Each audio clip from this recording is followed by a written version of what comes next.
नमः शिवाय। प्यारे भक्तों, आइए स्तनपान करते हैं फाल्गुन मास की कथा शुरू करने से पहले यदि आपने चैनल को सब्सक्राइब नहीं किया है तो चैनल को सब्सक्राइब कर बेल आइकन को जरूर दबा लीजिएगा ताकि आगे आने वाली वीडियो के नोटिफिकेशन आप तक टाइम पर पहुंचते रहें। आइए कथा स्तनपान करते हैं।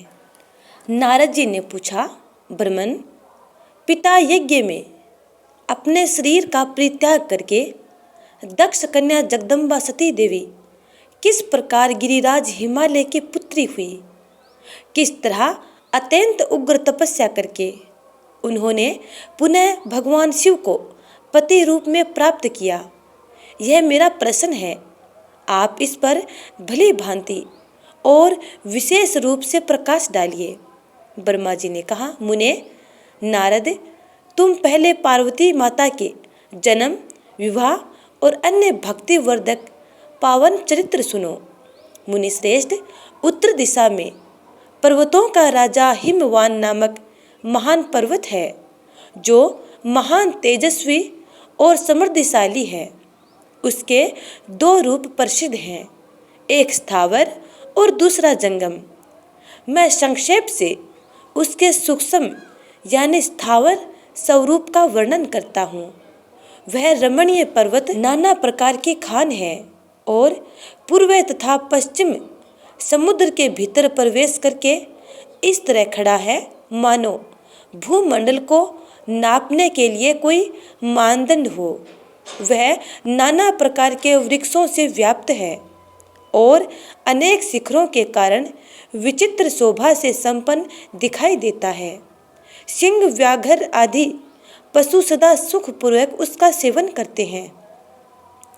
हिम का तो वह भंडार ही है, इसलिए अत्यंत उग्र जान पड़ता है।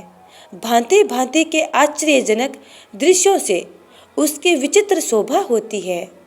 देवता, ऋषि, सिद्ध और मुनि उस पर्वत का आश्रय लेकर रहते हैं।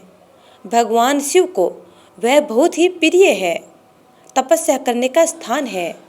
स्वरूप से ही वह अत्यंत पवित्र और महात्माओं को भी पावन करने वाला है। तपस्या में वह अत्यंत शीघ्र सिद्धि प्रदान करता है। अनेक प्रकार के धातुओं की खान और शुभ है। वही दिव्य शरीर धारण करके सर्वांग सुंदर रमणीय देवता के स्वरूप में स्थित है। भगवान विष्णु का अविकृत अंश है, इसलिए वह शैलराज साधु संतों को अधिक प्रिय है। एक समय गिरिवर हिमवान ने अपनी कुल परंपरा की स्थिति और धर्म की वृद्धि के लिए देवताओं तथा पितरों का हित करने की अभिलाषा से अपना विवाह करने की इच्छा की। मुनीश्वर, उस अवसर पर संपूर्ण देवता अपने स्वार्थ का विचार करके दिव्य पितरों के पास आकर उनसे प्रसन्नतापूर्वक बोले। देवताओं ने कहा, पितरों, आप सब लोग प्रसन्नचित्त होकर हमारी बात सुने और यदि देवताओं का कार्य सिद्ध करना आपको भी अभिष्ट हो तो शीघ्र ही वैसा ही करें। आपकी ज्येष्ठ पुत्री जो मैना नाम से प्रसिद्ध है वह मंगल रूपिणी है। उसका विवाह आप लोग अत्यंत प्रसन्नतापूर्वक हिमवान पर्वत से कर दें। ऐसा करने पर आप सब लोगों को सर्वथा महान लाभ होगा और देवताओं के दुखों का निवारण भी पग पग पर होता रहेगा। देवताओं की यह बात सुनकर पितरों ने परस्पर विचार करके स्वीकृति दे दी और अपनी पुत्री मैना को विधि पूर्वक हिमालय के हाथ में दे दिया। उस परम मंगलमय विवाह में बड़ा उत्सव मनाया गया। मुनीश्वर नारद, मैना के साथ हिमालय के शुभ विवाह का यह सुखद प्रसंग मैंने तुमसे प्रसन्नतापूर्वक कहा है। अब और क्या सुनना चाहते हो सो कहो। नारद जी ने पूछा, विधे विद्वन, अब आदर पूर्वक मेरे सामने मैना की उत्पत्ति का वर्णन कीजिए।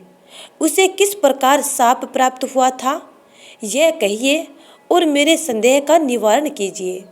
ब्रह्मा जी बोले, मुने, मैंने अपने दक्ष नामक जिस पुत्र की पहले चर्चा की है उनके 60 कन्याएं हुई थी जो सृष्टि की उत्पत्ति में कारण बनी। नारद, दक्ष ने कश्यप आदि श्रेष्ठ मुनियों के साथ उनका विवाह किया था। यह सब वृत्तांत तो तुम्हें विदित ही है। अब प्रस्तुत विषय को सुनो। उन कन्याओं में एक सौदा नाम की कन्या थी, जिसका विवाह उन्होंने पितरों के साथ किया। सौदा की 3 पुत्रियां थीं, जो सौभाग्यशालिनी तथा धर्म की मूर्ति थी। उनमें से ज्येष्ठ पुत्री का नाम मेना था। मंजली धन्य के नाम से प्रसिद्ध थी और सबसे छोटी कन्या का नाम कलावती था। ये सारी कन्याएं पितरों की मानसी पुत्रियां थीं। उनके मन से प्रकट हुई थी। इनका जन्म किसी माता के गर्भ से नहीं हुआ था, अतएव ये अयोनिजा थी। केवल लोक व्यवहार से सौदा की पुत्री मानी जाती थी। इनके सुंदर नामों का कीर्तन करके मनुष्य संपूर्ण अभीष्ट को प्राप्त कर लेता है। ये सदा संपूर्ण जगत की वंदनीय लोक माताएं हैं और उत्तम अभ्युदय से सुशोभित होती रहती हैं। सब की सब परम योगिनी, ज्ञान निधि तथा तीनों लोकों में सर्वत्र जा सकने वाली हैं। मुनीश्वर, एक समय वे तीनों बहिनें भगवान विष्णु के निवास स्थान श्वेत द्वीप में उनका दर्शन करने के लिए गई। भगवान विष्णु को प्रणाम और भक्ति पूर्वक उनकी स्तुति करके वे उन्हीं की आज्ञा से वहां ठहर गई। उस समय वहां संतों का बड़ा भारी समाज एकत्र हुआ था।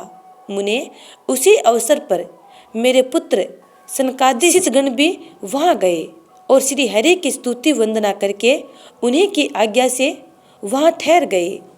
सनकादि मुनि देवताओं के आदि पुरुष और संपूर्ण लोकों में वंदित हैं।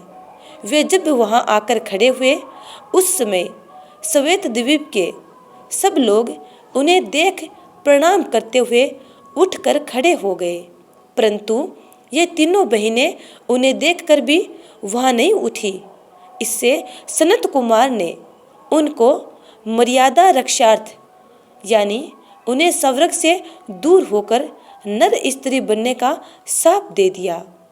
फिर उनके प्रार्थना करने पर वे प्रसन्न हो गए और बोले। सनत कुमार ने कहा, पितरों की 3 कन्याओं, तुम प्रसन्नचित होकर मेरी बात सुनो। यह तुम्हारे शोक का नाश करने वाली और सदा ही तुम्हें सुख देने वाली है। तुम में से जो ज्येष्ठ है, वह भगवान विष्णु की अंशभूत हिमालय गिरी की पली हो। उससे जो कन्या होगी, वह पार्वती के नाम से विख्यात होगी। पितरों की दूसरी प्रिय कन्या योगिनी धन्या राजा जनक की पली होगी। उसकी कन्या के रूप में महालक्ष्मी अवतीर्ण होगी, जिनका नाम सीता होगा। इसी प्रकार पितरों की छोटी पुत्री कलावती द्वापर के अंतिम भाग में वृषभानु वैश्य की पली होगी और उसकी प्रिय पुत्री राधा के नाम से विख्यात होगी। योगिनी मेनका यानी मैना पार्वती जी के वरदान से अपने पति के साथ उसी शरीर से कैलाश नामक परम पद को प्राप्त हो जाएगी। धन्या तथा उनके पति जनक कुल में उत्पन्न हुए जीवन मुक्त महायोगी राजा शिरध्वज लक्ष्मी स्वरूपा सीता के प्रभाव से वैकुंठ धाम में जाएंगे। वृषभानु के साथ वैवाहिक मंगल कृत्य संपन्न होने के कारण जीवन मुक्त योगिनी कलावती भी अपनी कन्या राधा के साथ गोलोक धाम में जाएगी। इसमें संशय नहीं है। विपत्तियों में पड़े बिना कहाँ किनकी महिमा प्रकट होती है। उत्तम कर्म करने वाले पुण्यात्मा पुरुष को संकट जब टल जाता है, तब उन्हें दुर्लभ सुख की प्राप्ति होती है। अब तुम लोग प्रसन्नतापूर्वक मेरी दूसरी बात भी सुनो, जो सदा सुख देने वाली है। मैना की पुत्री जगदम्बा पार्वती देवी अत्यंत दुसह तप करके भगवान शिव की प्रिय पत्नी बनेंगी। धन्या की पुत्री सीता भगवान श्री राम जी की पत्नी होंगी और लोकाचार का आश्रय ले श्री राम के साथ विहार करेंगी। साक्षात गोलोक धाम में निवास करने वाली राधा ही कलावती की पुत्री होंगी। वे गुप्त स्नेह में बंधकर श्री कृष्ण की प्रियतमा बनेंगी।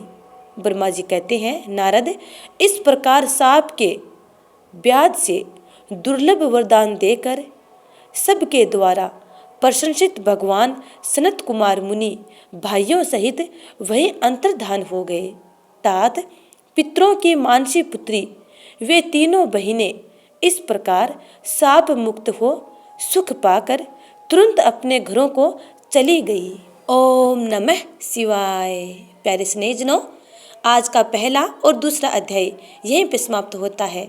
आगे की कथा जानने के लिए अगले अध्याय का इंतजार करना। तब तक के लिए जय श्री राधे।